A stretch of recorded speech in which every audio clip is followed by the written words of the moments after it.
제가 초등학교를 다니던 그 70년대에 정말 귀가 닳도록 제일 많이 듣고 지금까지도 뇌리에 박혀 있는, 거의 세네 가지를 될 정도로 뇌리에 박혀 있는 단어가 있습니다. 바로 잘 살아보세라고 하는 그런 말입니다. 그 당시에 이 우리나라에는 새마을 운동이 한창 펼쳐지면서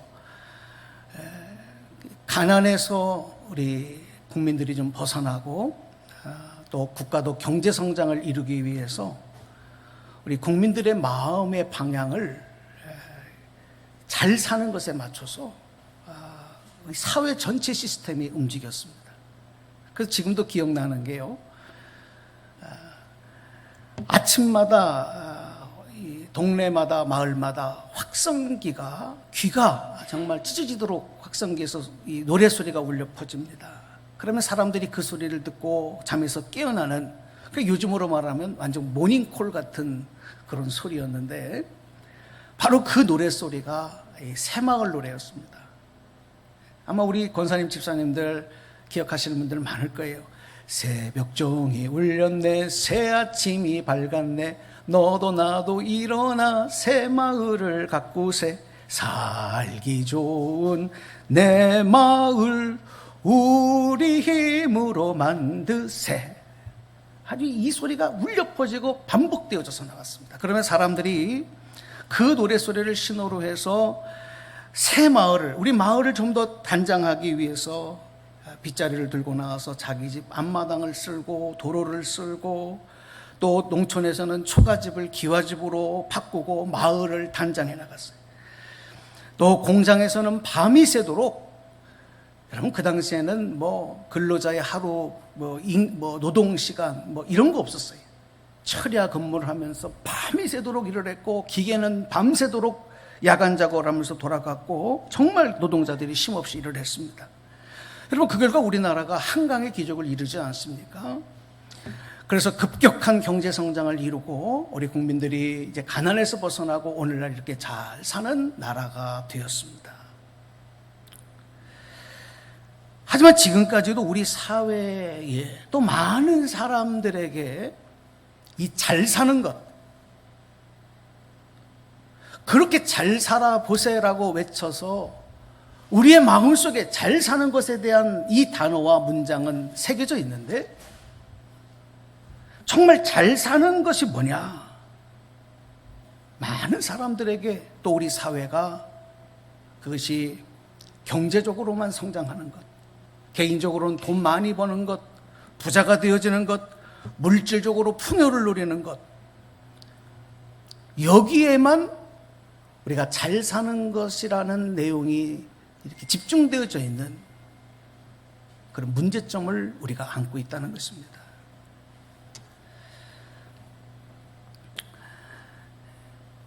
오늘 우리는 이 잘 사는 것에 대한 내용을 다시 한번 말씀에 근거해서 생각을 해봐야 할 것입니다. 경제적, 물질적 풍요를 누리는 것만이 아니라 후회 없는 삶, 그리고 행복한 삶, 나만 만족하는 삶이 아니라 서로가 만족할 수 있는 삶, 그리고 나아가서는 하나님이 기뻐하시는 삶, 바로 그 삶이 어떤 삶일까? 우리 그리스도인에게 있어서는 바로 그런 삶이 잘 사는 삶이라, 이러한 다짐과 새로운 각오가 필요하다는 것입니다. 물질적인 풍요는 누렸어요. 그리고 얻었어요. 그러나 사회적인 지위는 높아지고 뭔가 목표한 곳에 이르는 업적은 이루었지만 그 삶이 후회하는 삶, 후회만 남는 삶, 그리고 나는 지금 행복하지 못하다라고 하는 불행함, 나도 만족하지 못할 뿐만이 아니라 내 삶을 통하여 다른 사람도 만족시켜주지 못한 그런 삶이 지금 만약에 내 인생 가운데 펼쳐지고 있다면 절대 그 삶을 잘 사는 삶이다 라고 우리는 말할 수가 없는 것입니다. 이 잘 사는 것에 대한 내용은 너무나도 다양하지요. 그렇기 때문에 그것을 다 우리가 말할 수는 없습니다만은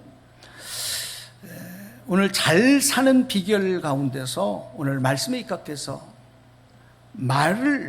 어떤 말을 해야 되느냐, 또 어떤 방향을, 어디로 방향을 정하고 살아가야 되느냐, 이것에 대해서 한번 우리가 잠시 말씀을 집중하면서 여러분과 은혜를 나누려고 합니다.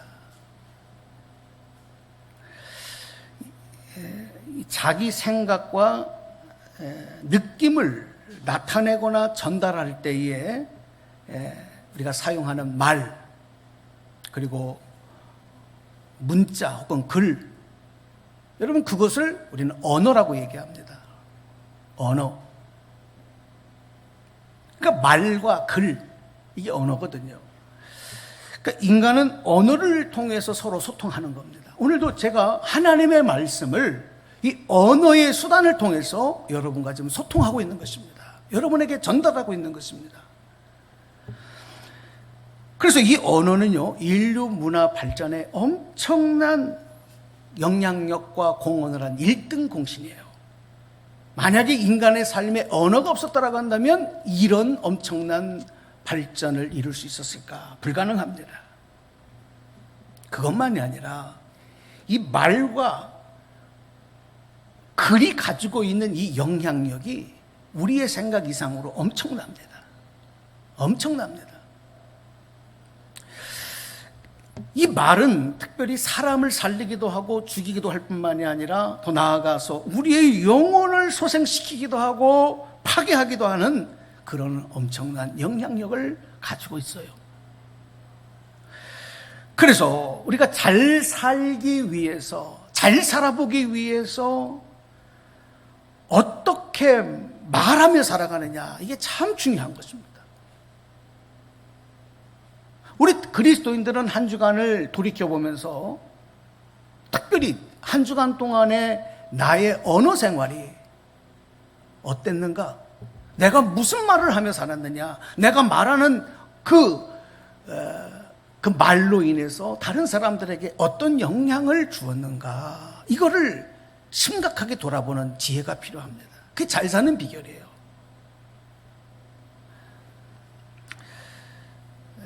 창세기 말씀에 보면 인간이 언어를 사용을 하면서 그 언어의 능력을 이용해서 하나님 앞에 대적합니다. 하나님처럼 높아지고 싶었어요. 그래서 하나님처럼 높아지는 비결이 높은 곳으로, 더 높은 곳으로 올라가는 것. 그래서 그들이 한 일이 바로 바벨탑을 쌓기로 합니다. 높은 탑을 쌓자. 하늘만큼 올라가고 하나님처럼 높아질 수 있는 탑을 쌓자.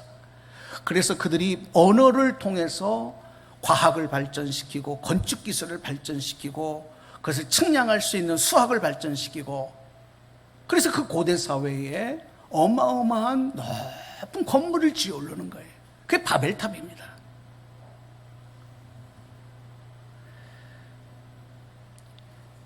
하나님 앞에 도전장을 낸 이 바벨탑 사건, 이것이 곧 하나님을 대적하는 죄가 되었기 때문에 하나님이 그때에 그들을 심판하신 내용이 무엇이었습니까? 그들을 징계하신 내용이 무엇이었습니까? 바로 그들의 언어를, 그들의 말을 서로 통하지 않게 만든 거예요. 그래서 그들이 함께 하지 못하고 흩어지도록 만드신 것이 바로 하나님의 징계였고 심판이었습니다. 그러니까 여러분, 말이 통하지 않는다는 것, 우리가 서로 다른 말을 하고 있다고 하는 것, 이거 참 고통스러운 일입니다. 때로는 가정 안에서도 남편과 아내가, 부부가 말이 통하지 않아요. 부모와 자식 간에 말이 통하지가 않아요. 그 괴로운 거예요. 절대 행복할 수가 없어요. 심지어는 함께 살기가 어려워져요. 말이 통하지 않는데 어떻게 행복할 수 있습니까? 여러분, 그래서 우리 그리스도인들은 특별히 구원받은 성도들은 예수 믿기 전과 예수 믿고 난 이후에 반드시 변화가 있어야 될 것이 바로 언어 생활입니다. 여러분의 언어 생활에 변화가 있기를 축복합니다. 변화가 있어야 합니다. 말이 달라져야 돼요. 말이 달라져야 돼요.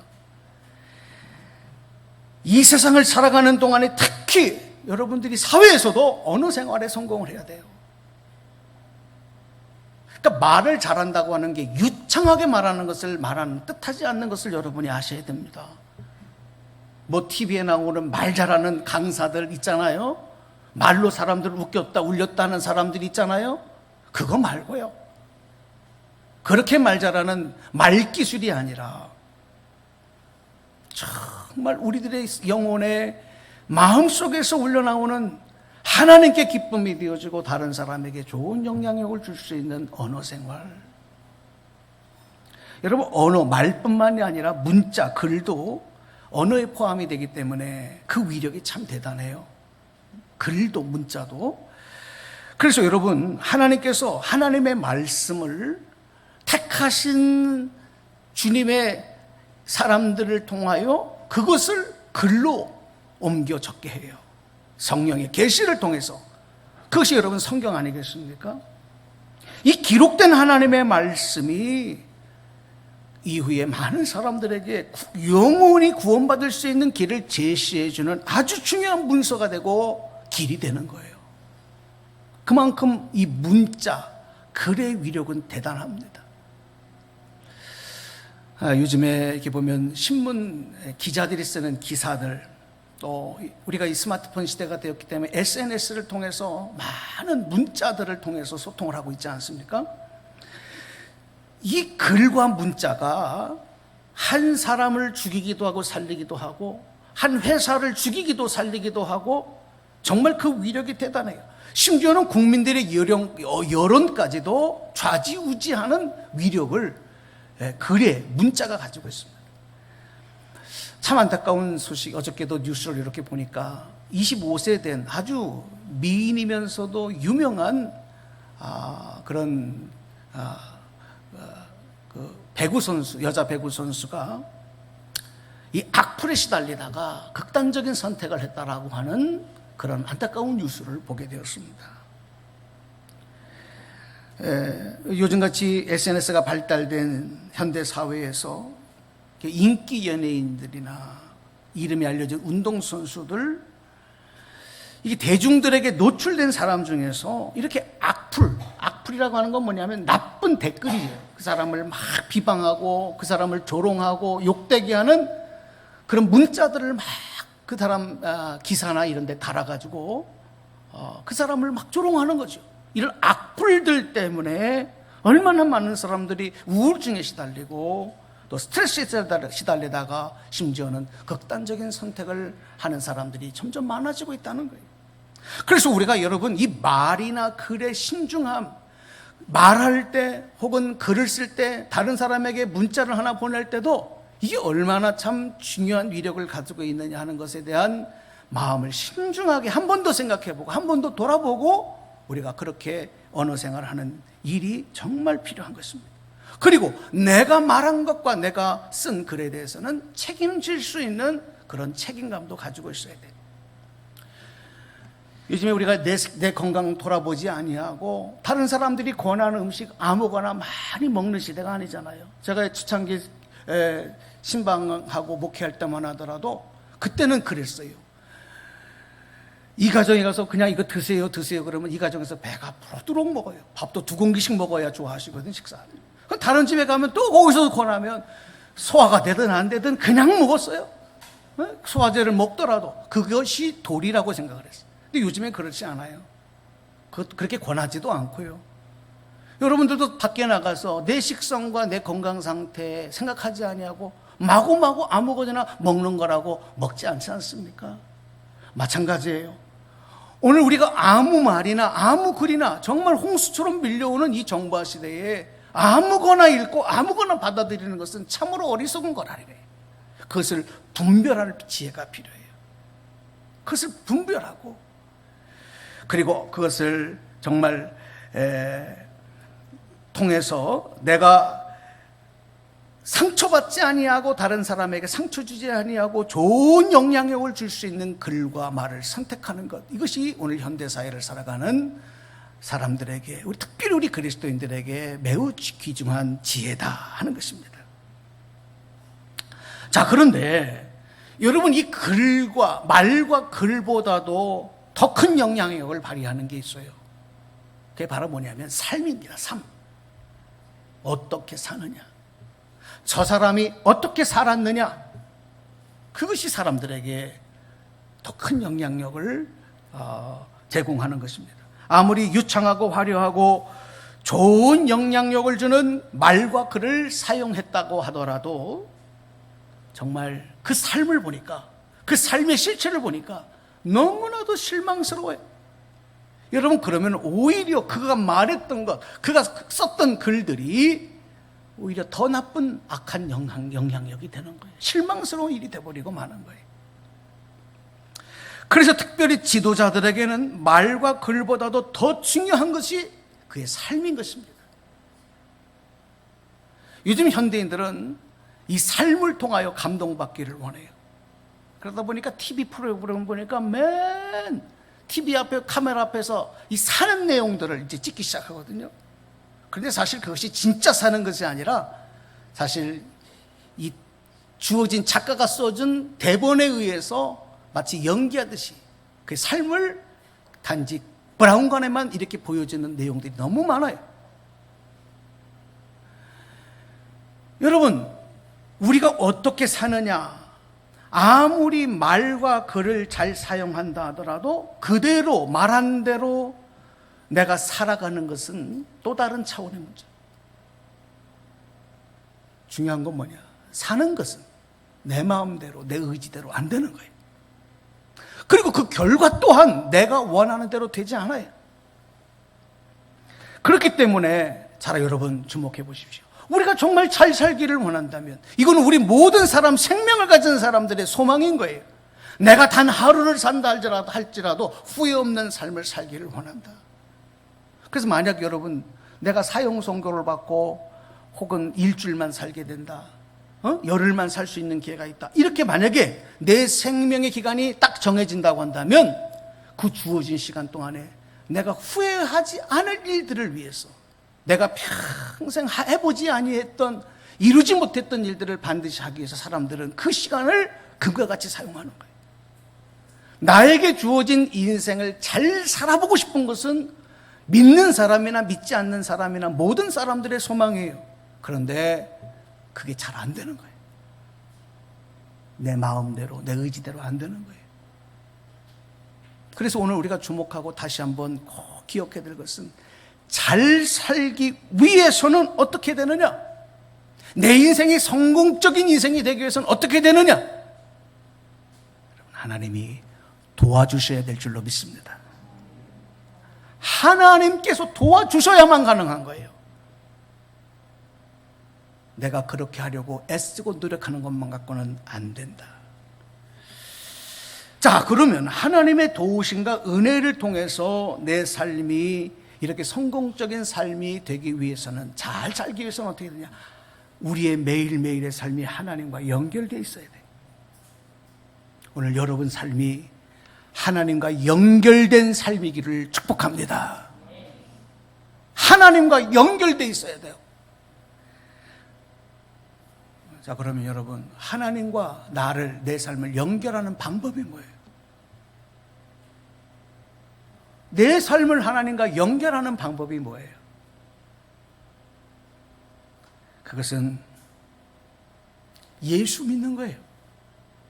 예수를 믿어서 나의 죄 사함을 받고 내가 죄로 인해서 잃어버렸던 하나님의 자녀의 권세를 다시 회복하고 하나님의 자녀로 이 세상을 살아가는 것, 그것이 바로 하나님과 나를 연결하는 것입니다. 할렐루야. 그게 하나님과 연결된 삶. 오늘 성경 말씀을 보니까 이런 삶을 가리켜서 우리가 포도나무이신 예수님에게 붙어있는 가지가 되는 것, 그것이 하나님과 연결된 삶이다. 농부이신 하나님과 가지가 연결되기 위해서는 포도나무에 붙어있는 가지가 되어야 된다.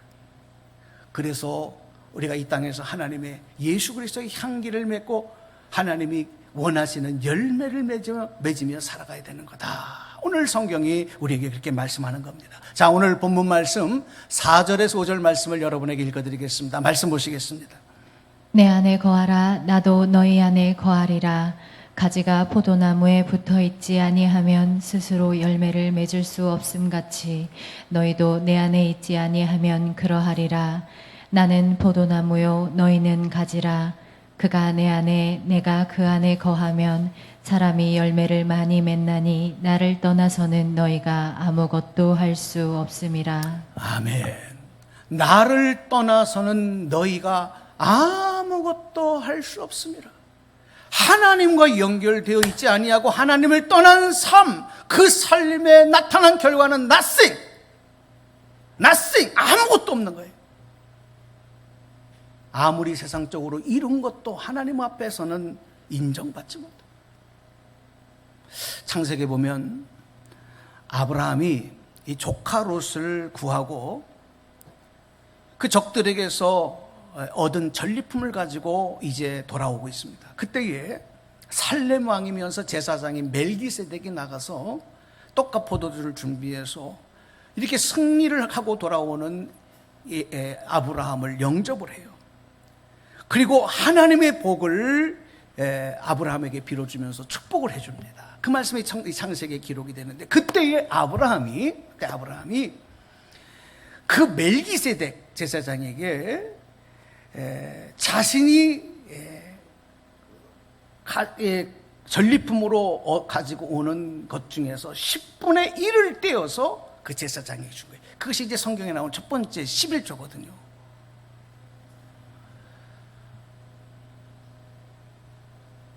여러분, 아무리 나를 환영해주고 나를 축복해 주었다고 해서 자기가 얻은 것의 10의 1을 떼어서 나눌 수 있고 줄 수 있다고 하는 것, 이거 쉬운 일이 아니에요.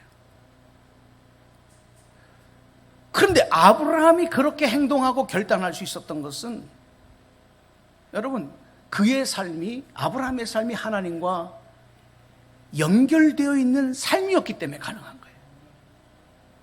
여러분, 오늘 우리가 하나님 앞에 나와서 시간을 드리고 물질을 드리고 11조를 드리고 재능을 드리고, 이것이 하나님과 연결되어 있지 않고서는 결단하기 어렵습니다.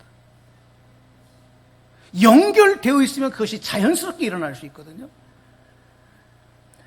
그것만이 아니에요. 롯과 그의 가족들이 이제 전쟁에서 포로로 끌려갔을 때에 아브라함이 목숨을 걸고 자기가 훈련시킨 사병 318명의 사병을 끌고 가서 쫓아갑니다. 목숨을 거는 겁니다. 다른 사람의 일에 목숨을 거는 거예요. 자기 조카 일에 목숨을 거는 거예요. 여러분, 이렇게 할 수 있었던 것도 아브라함의 삶이 하나님과 연결되었기 때문에 결단하는 거예요. 또 아브라함의 일을 보면 이 조카 롯과 이제 그 종들이 땅 문제로 갈등이 일어납니다. 그 양들이 너무 많아지니까 서로 분쟁이 갈등이 일어나요. 그때 조카 롯은 아들처럼 어렸을 때부터 아브라함이 키웠거든요. 돌봤거든요. 그럼에도 불구하고 아브라함이, 그러면 네가 좋은 땅을 먼저 선택해라, 땅의 선택권을 조카 롯에게 양보합니다. 이것도 참 하기 어려운 일이에요.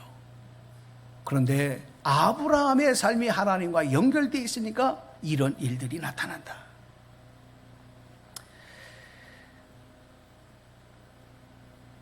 우리가 아브라함에게서 보듯이 하나님과 연결된 삶은 절대 자기 자신만 생각하는 이기적인 삶을 살지 않습니다. 먼저 하나님의 뜻을 생각하고 하나님의 약속을 생각합니다.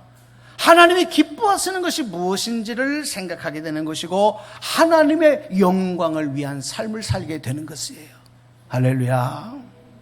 그리고 나에게 주어진 물질, 나에게 주어진 재능, 나에게 주어진 생명까지도 아낌없이 나누는 삶, 그런 삶을 결단하게 되고 실행하는 삶이 되어지는 것입니다. 우리 말씀 한 구절, 오늘 본문 내용을 좀 더 보겠습니다. 요한복음 15장 8절에서 11절까지 내용 말씀을 읽어드리겠습니다.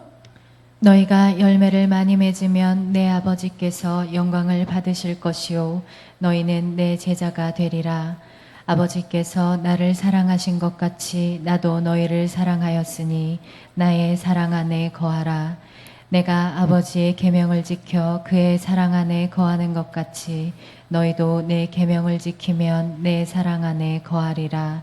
내가 이것을 너희에게 이름은 내 기쁨이 너희 안에 있어 너희 기쁨을 충만하게 하려 함이라. 아멘. 자, 여러분, 참 잘 사는 비결, 잘 살아보기를 원하는 우리의 소망을 이루는 비결은 예수님 안에 거하는 삶, 포도나무이신 예수님에게 붙어있는 가지가 되어서 하나님께 연결된 삶, 여러분 그런 삶을 결단하시고 그런 삶을 살아가게 되기를 주님의 이름으로 축원합니다. 그런 삶이 되어야 하나님이 영광을 받으시고 또 예수님의 제자가 될 수 있다고 말씀을 하셨습니다. 예수님 안에 거하는 삶이 되면 예수님이 나를 사랑한 것과 같이 나도 이웃을 사랑할 수 있게 되어지고 그런 삶이 하나님이 기뻐하시는 열매 맺는 삶이라고 오늘 성경은 우리에게 증거하고 있습니다. 하지만 하나님과 연결된 삶을 살고 있지 않으면 우리는 단지 그냥 세상에 속한 삶일 뿐이요, 세상의 것만 사랑하며 살 수밖에 없습니다. 다른 사람이야 죽든지 말든지 나만 잘 되고 나만 좋으면 된다는 극단적인 이기적인 삶을 살 수밖에 없는 것입니다. 포도나무에서 떨어져 나와서 내 힘과 내 의지와 내 노력과 내 생각만 가지고 살아갈 때 그 삶의 결과는 후회밖에 남지 않습니다. 하나님께도 인정받지 못한. 우리가 주목할 것은 하나님과 나를 연결할 때 그러면 그 선, 하나님과 나를 연결하는 선의 방향, 이게 참 중요해요. 여기까지는 알겠어요. 하나님과 나를 연결해야 된다, 이것까지는 알겠어요. 그런데 그 선을 어떤 방향으로 연결하느냐, 내가 원하는 방향이 아니라 하나님의 마음에 집중하고 하나님에게 맞추어서 연결을 해야 된다는 거예요. 그 선의 방향이 나에게 맞춰주는 것이 아니라 하나님에게 맞춰줘야 돼요. 이것을 가리켜서 여러분 한번 저를 따라서 복창해 주십시오. 하나님의 뜻. 그것을 하나님의 뜻이라고 부르는 거예요. 내 뜻이 아니라 하나님의 뜻에 맞추어져 연결된, 그렇게 붙잡아 메어진 끈이어야 한다. 우리는 신앙생활 하면서도 아차 하는 순간에 하나님의 뜻의 방향이 아닌 내 뜻, 내 생각, 내 욕심의 방향으로 나아가려고 하는 죄악의 죄인의 본능을 가지고 있습니다.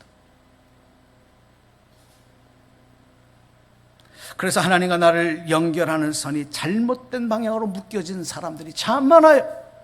신앙생활하면서도 이 선의 방향이 잘못된 거예요. 분명히 나는 하나님과 연결되어지고 하나님을 믿는다고 하지만 모든 것들이 자기에게 맞춰져 있어요. 하나님 중심이 아닌 자기 중심의 신앙생활. 그 줄이 반드시 하나님의 방향으로 맞추어져야 내가 무엇을 어떻게 말하고 어떻게 살아야 할지를 알게 되고 또 그렇게 행동하며 하나님이 인정하시는 잘 사는 인생을 살 수 있게 된다는 말씀입니다. 오늘 결론으로 드리고 싶은 말씀은 하나님과 연결된 사람의 삶에는 반드시 열매가 따르는데 그 열매가 첫 번째 우리 신앙생활에서 예배하는 삶으로 나타납니다. 또 말씀과 기도로 살아가는 열매가 따르게 되는 것입니다. 그리고 또 우리들의 손과 발을 통해서 드림의 실천이 있습니다. 드림, 나눔의 실천, 드림의 실천. 그런 실천의 열매가 있는 삶이어야 하나님 안에 거하는 삶, 하나님과 연결된 삶이라고 우리는 알 수 있는 증거가 되는 거예요. 하나님과 연결된 삶을 살아가면 어떤 상황과 어떤 형편에서도 말과 행동이 달라지지 않습니다. 눈에 보이는 세상 것에 마음이 빼앗기고 유혹받지 않습니다. 그런 것에 흔들리지 않는다는 것입니다. 하나님과 연결된 삶을 살아가면 남에게 상처를 주는 말과 행동으로 속이고 거짓말하고 자기 유익을 구하는 삶을 절대로 추구하지 않습니다. 그런 삶이 내 스스로가 받아들이지 못하게 되는 거예요. 역겹거든요. 하나님과 연결된 삶을 살아가면 겸손함으로 무장하게 되고 낮아지는 삶을 살아가게 되고, 그래서 하나님이 오히려 높여주시는 이 축복과 은혜를 감사로 고백하는 이런 삶이 되는 거예요. 오늘 여러분 그렇게 되시기를 축원합니다. 그런 삶을 추구하셔야 돼요. 하나님과 연결된 삶을 살아가면 내 자신의 기쁨과 행복을 위한 삶만 추구하지 아니하고, 말씀드렸던 대로 하나님의 영광을 추구하고, 그리고 예수님 안에 거하는 삶. 그러다 보니까 예수님 안에 거하다 보니까 예수님의 말씀에 순종하고 그 말씀을 따르는 예수님의 제자로서의 삶. 우리들의 일상적인 삶에도 나의 입술을 통하여 나가는 말, 내가 사용하는 글, 나의 모든 것들이 예수님에게서부터 공급되어지는 것으로 할 수 있게 되는 거예요. 이게 바로 그리스도인들의 온전한 삶, 아름답게 잘 사는 모습이다 하는 것입니다. 여러분, 오늘 이 말씀을 들으면서 오늘 여러분들이 하나님과 연결된 삶을 살아갈 수 있는 복을 받으셨는데, 여러분 착각하지 마시고 내 삶의 주인이 여러분이 아니라 바로 하나님의 주인이라는 사실을 다시 한번 분명히 기억하시면서, 여러분 하나님이 영광 받으시는 잘 사는 인생, 더 잘 살아보세요, 이렇게 기도하며 소망하며 나아가시는 저와 여러분 다 되시기를 주님의 이름으로 축복합니다. 축원합니다.